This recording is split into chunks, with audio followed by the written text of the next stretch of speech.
Another day, another basketball stories na naman ang pagkikwentuhan natin. At ngayon nga, yung balitang may bagong player nga daw na makukuha ngayon ang Los Angeles Lakers. At ang balitang pagkuha na ng Golden State Warriors kay Daniel Gafford.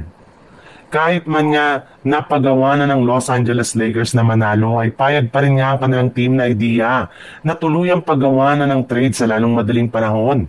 Sa katunayan, base nga sa ibinulgar ng isang NBA insider, bukas pa rin nga daw ang pintuan ng Lakers para i-trade si Jared Vanderbilt sa koponan ng New Orleans Pelicans upang makuha ang matagal na nilang target na si Trey Murphy III na available pa rin naman nga sa trade market.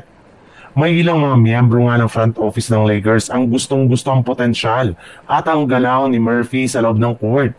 At naniniwala nga sila na magkakaroon ito ng malaking impact sa kanilang kampanya next season. Babagay rin naman nga ang laruan nito kasama sina Luka Doncic, Austin Reeves at LeBron James bilang isang spot-up shooter.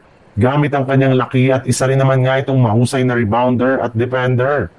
Posible nga daw ito na maging susi para hindi na sila mahirapan pa na manalo sa kanilang mga laro sa kanilang mga road games.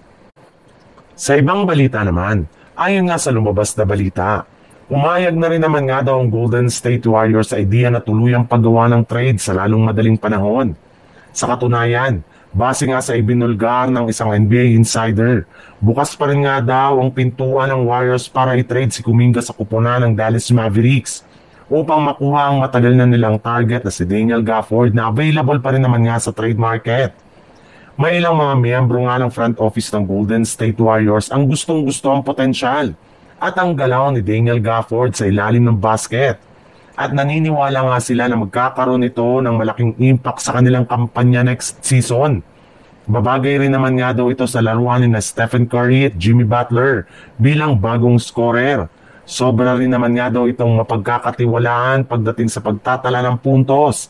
At magagawa nga nila yan kung sakasakali mang i-offer nila sa Dallas Mavericks sina Jonathan Kuminga at Brandon Podziemski.